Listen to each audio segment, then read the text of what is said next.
Sir हम तो मौका दिए थे मोदी जी को कि वो बार बार, मैं तो बोला था 10 साल मौका, लेकिन 10 साल का हिसाब तो देना चाहिए मोदी जी को। इन्होंने 10 साल में क्या किया है, क्या कितना इन्होंने कौन नेता ऐसा लगता है जो आपकी मांगे पूरी करेगा, मुझे ये बताइए। हम नेता के नाम नहीं है, जो हमारे बारे में पूछेगा, जो नौकरी के बारे 2 करोड़ नौकरी कह रहे, जो हमारे अच्छा महिलाओं के बारे में सोचेगा। आप लोग बोलोगे तो मुझे बोलने दो, मैं आप 70 साल में तो आप भी है, आपके आजा पुरखे वोट दिए होंगे तब 70 साल तो और तभी कांग्रेस राज किया है जी, हम नहीं किया था। पहले इसका जवाब दे दो आप। भाई साहब आप बताइए क्या लगता है मोदी का रिप्लेसमेंट है इस देश के अंदर कोई? माननीय रतन टाटा जी से एक आग्रह करना चाहता हूं कि एक 407 मुझे दिया जाए, मैं सारे कांग्रेस को उसमें बैठा के पाकिस्तान के रास्ते इटली छोड़ने जाऊंगा। क्या बात, यही बात करें। और सुनिए, इनसे तथ्य पे बात करना चाहेंगे, 1 मिनट तथ्य पे बात करना चाहेंगे ना भैया। ये बोल रहे हैं 272 सीट, अगर 272 सीट की बात हो रही है तो 272 सीट कौन चुनता है? जनता चुनती है, और जनता किसको चुनेगी ये चुनाव के दिन पता चलेगा। और लेकिन मैं बता देता हूँ, हमारे 400 क्रॉस हो गए हैं पहले, क्योंकि हमने सीट भी हैक करी है। इनको बता देता हूँ, हमने सीट भी हैक करी है, जाओ हमारे पे केस कर देना। कांग्रेस के लोग कह रहे हैं कि भाई हमारे शासनकाल में देश सबसे ज्यादा सुरक्षित। काय का सुरक्षित था?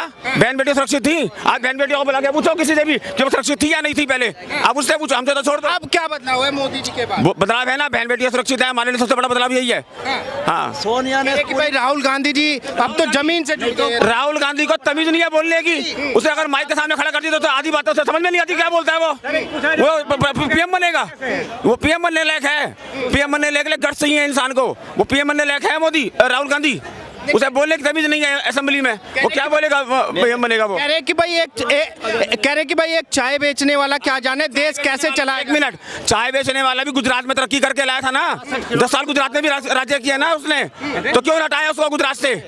गुजरात में आज लोग बात जाके देखो गुजरातियों से, उन्हें वो बताएंगे तुम्हारे को गुजरात क्या चीज है। आज जाके देखो गुजरात क्या चीज है और पहले क्या था 10 साल पहले उसके। 2014 से बाद में अगर मैं विकास की बात करूं, ये भाई साहब कह रहे थे कि विकास नहीं हुआ देश के अंदर, आपको नजर आता है विकास? भाई साहब नजर आता है, हम भी इसी देश के, हम भी तो इसी दिल्ली के रहने वाले हैं, हमें दिखाई देता है ना। बस आंखें बंद है, हमारी हुई है, चारों तरफ से कान भी खुले हैं, आंखें भी खुली है, दिमाग भी खुला है। अच्छा, बस हमें पता है, और हमें पता है हमें क्या करना है, हमें पता है हमें मोदी को वोट देना तो देना है, बात खत्म। मोदी को वोट देना तो देना, बात खत्म, हमें सुनना ही नहीं दूसरे के बारे में, और कोई मुद्दा ही नहीं है भाई साहब। ये इलेक्शन हिंदू राष्ट्र पे लड़ा जाएगा। अच्छा, हिंदू राष्ट्र पे लड़ा जाएगा। कुछ लोग कह रहे हैं कि भाई देश को एक पढ़ा लिखा नेता चाहिए, जैसे केजरीवाल जी हैं, कह रहे हैं कि भाई देश को एक पढ़ा लिखा नेता चाहिए। मोदी तो चाय बेचने वाला है, उसके परिवार में किसी ने सत्ता नहीं चलाई, उसे क्या पता देश कैसे चला। या उसका तो 140 करोड़ जनता जो है उसका परिवार है, मोदी जी का। हाँ, मोदी जी का 140 करोड़ जनता परिवार है, उसको परिवार की जरूरत है क्या ये तो बताओ आप। और कौन कहता है कि नाम से रोजगार नहीं दिया? कौन सा लाओगे? कौन कहता है रोजगार नहीं दिया? अरे भैया 4 बीवी चाहिए, 40 बच्चे चाहिए, बहन चो कहाँ से रोजगार मिलेगा है क्या? कि मोदी जी ने 2 करोड़ नौकरियां बोली थी, 2 करोड़ नौकरियां दी नहीं मोदी जी। भाई साहब हथेली पे नहीं रखा सब कुछ, 10 ही साल हुए हैं, 25 साल दे के देखो। आजकल एक पढ़ा लिखा बच्चा बताएगा आपको कि क्या देश में चल रहा है। हमारा आप क्या जानते, कुछ नहीं जानते। आज एक पढ़े लिखे बच्चे से पूछ के देखो कि वो बताएगा कि देश कहाँ चल रहा है, कहाँ चल रहा है देश। बंसल जी, कुछ लोग कह रहे हैं कि मोदी जी विदेश में जाते हैं, उनके पीछे सारे तमाम देशों के नेता चलते हैं, तो मोदी जी ने ये दिखा के कैमरे पे दिखा के ये हवाबाजी कर रहे हैं। नहीं, ये सब झूठ है। ये मोदी के उसके पब्लिक के कैमरे के अनुसार आया था। ये जो हिंदुस्तान में जो G20 आया था, ये क्या लोगों को घसीट के लाए थे? अपना आए थे ना, अपने दम पर आए थे ना। वो उसका ब्रेन का जो वहाँ पे राष्ट्रपति आया था अक्षरधाम पे, उसे मोदी लेके आया था, अपना आया था ना, सर झुका कर गया ना वो, फिर क्यों गया? कभी अध्यक्षता हुई थी G20 की भारत में? मैं पूछता हूँ, ये पूछता हूँ, और मैं ये पूछता हूँ कि जिस राष्ट्र से आज हमारा संबंध बढ़िया बना है, क्या पहले बना था? ठीक है, पूछता हूँ कैसे? जापान से हमारे संबंध कैसे हैं? रसिया से तो खैर पुराना संबंध है, फिर भी कैसे हैं? यूक्रेन में जब हमारा युद्ध हुआ था, हमारे इतने बच्चे वहाँ पे थे, कौन निकाल के लाया उसको झंडा फहरा के? मोदी निकाल के लाया था? किसी में दम? निकाल के लाते हैं उसको यूक्रेन से? बताओ कौन निकाल के लाया उसको? था किसी में दम तो बताओ।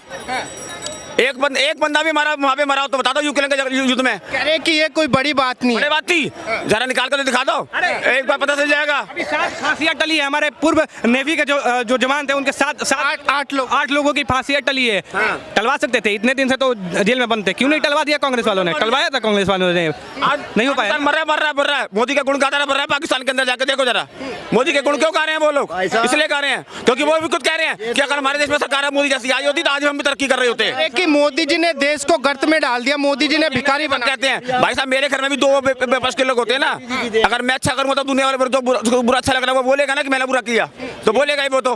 हाथ दो होते ना उल्टा और सीधा। आपका विचार क्या है? कुछ लोग कह रहे हैं कि जब से मोदी जी आए हैं देश को गर्त में डाल दिया, गड्ढे में डाल दिया मोदी क्या जी। वो खुद गर्त के आदमी है, गर्त में चले जाएंगे, भागने नहीं देगा इनको 2024 के बाद। क्या बात कर रहे हैं? हाँ, इनको भागने नहीं देगा, ये सब भागने की फिराक में क्या बात है, गुट बना रहे हैं बहन तो 10-10 दल के। अरे देश चलेगा? भागने की फिराक। अरे सारी खिचड़ी एक जगह दाल घेर के बनाएंगे, वो खिचड़ी बनेगी, वो बन ही नहीं सकती। कह रहे हैं कि मोदी जी का वजूद खत्म कर देंगे 2024। अरे बाबू जी, सपने हैं, सपने हैं, ये तो हिंदुस्तान बताएगा, अभी पता लग जाएगा 400 पार। 400 पार। भाई साहब जिस दिन, एक मिनट, जिस दिन बीजेपी कहना छोड़ देगी हिंदू मुस्लिम, करना छोड़ देगी हिंदू मुस्लिम, उस दिन मैं बीजेपी को लात मार के हटा दूंगा। क्योंकि मुझे इस देश में हिंदू मुस्लिम चाहिए। क्योंकि पहले की पार्टियां क्या करती थी, खाली मुस्लिम करा करती थी, लेकिन यही बीजेपी है जो हमारे सनातन के हित में काम कर रही है, जो हमारे राष्ट्र के हित में काम कर रही है। तो ये बीजेपी को मैं लेके आऊंगा। और जिस दिन ये बोल देगी, जहाँ बोलेगी कि हिंदू मुस्लिम मैं नहीं करूंगी, चाहे मैं नहीं करूंगा। कहते हो आप हिंदू मुस्लिम की बात करते हैं भाई साहब, मैं बिल्कुल सही बात बोली। आप कश्मीर में जाके उनसे पूछो, वो भी तो सारे मुस्लिम है ना, वो आज मोदी को सपोर्ट क्यों कर रहे हैं? क्यों कर रहे हैं? आज 4 साल से पहले, 4 साल पहले जब 370 जब लागू हुई थी, हैं, उससे पहले बेचारों की दुर्दशा थी कश्मीर के अंदर, कोई जाने को तैयार नहीं होता था कश्मीर। आज हर आदमी कहता है मैं कश्मीर जाऊंगा। क्यों जाएगा? कश्मीर हमारे देश का हिस्सा था ना। आज से 70 साल पहले कश्मीर हमारा देश का हिस्सा था ना, हमारी संस्कृति कहलाती थी ना। वो लोग घूमने जाते थे, आज उनको बेचारों का रोजगार नहीं था। 4 साल पहले जो वो 500 रुपए लेके पत्थर मारते थे, क्यों मारते थे? क्यों मारते थे वो? क्योंकि उनको रोजगार नहीं था।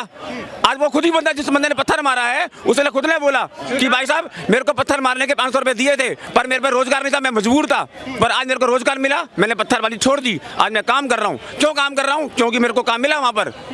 जब आप एक देश में विकास करोगे, एक जगह में विकास करोगे, तो नेचुरली वहाँ पर आपको काम मिलेगा, तो लोग बेरोजगारी में से भगेंगे, उल्टा सीधा काम करने से बनेंगे। वो यही होता है बस। ये बदलाव आपको दिखा है? पत्थर जो तभी तो दिखाए, तभी तो भाई साहब, अगर नहीं दिख रहा तो हम बोलते नहीं आपको। यूपी का तो कोई कर नहीं पाया, माई का लाल, वो योगी ने करके दिखाया ना। हम चाहते हैं वो हिंदुस्तान में वो पूरा विकास। लेकिन योगी जी को तो कह रहे हैं कि भाई बदमाशों का एनकाउंटर कर रहे हैं, माफियाओं पे बुलडोजर चला रहे हैं। आज एक बात बताओ ना, भगवान ना करे अगर हमारे घर में कोई बंदा मारेगा हमारे बंदे को, तो हम भाई साहब उसको मारेंगे या नहीं मारेंगे, या छोड़ देंगे उसको? तो वही किया ना, उसने किसी शरीफ आदमी को मारा, फिर उसने कि भाई माफियाओं पे बुलडोजर चला रहे हैं। साफ बोला कि किसी गरीब आदमी का घर नहीं तोड़ना चाहिए, किसी शरीफ आदमी का कोई मकान नहीं टूटना चाहिए। है दम किसी में? बताओ। हमारे पहले साला शरीफ आदमी के मकान टूटते थे पहले। अरे मकान की छोड़ दो ना, जमीनें कब्जा कर ली जाती थी। यही अतीका हमें देना जो चला गया। बदमाश को अगर आप अंदर डाल रहे हो तो आप क्राइम कर रहे हो, है ना? यही